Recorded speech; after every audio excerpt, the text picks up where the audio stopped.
part 2 kung paano malalaman kung narcissist yung kasama natin. At nakakausap na nga natin ang isang narcissist na may personality disorder. Ito ay yung mga taong mahilig manisi. Lahat ibiblame nila sa'yo kahit na sila yung may kasalanan.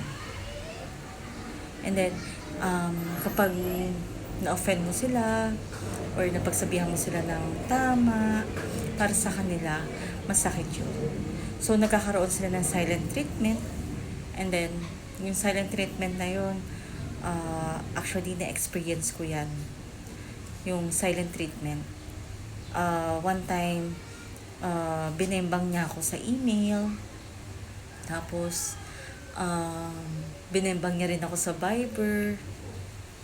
And then, nasagot ko naman ng tama yung mga tanong niya or yung mga allegation niya sa akin. Tahimik siya. Hindi siya sumagot doon sa response ko doon sa Viber at email. And then, after nun, kinabukasan, pagpasok namin, hindi na siya namamansin.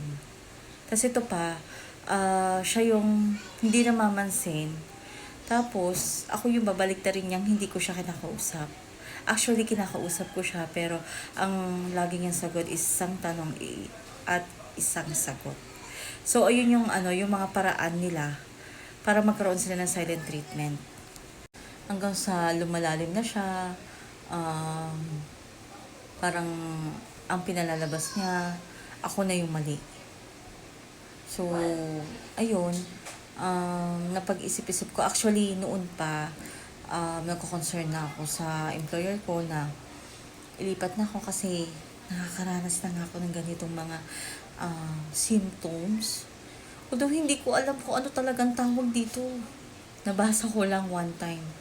And then yung nabasa ko kung ano yung meaning ng mga narcissist. Nakita ko lahat ng ginagawa niya sa akin. Nandun lahat sa symptoms na yun. So, gusto ko na umiwas. Ayun. Iwasan na lang natin yung mga narcissist people. Kasi wala tayong laban sa kanila. Yun ang totoo. Wala tayong laban sa kanila. Lagi silang tama. At isisi lang nila yung lahat sa'yo.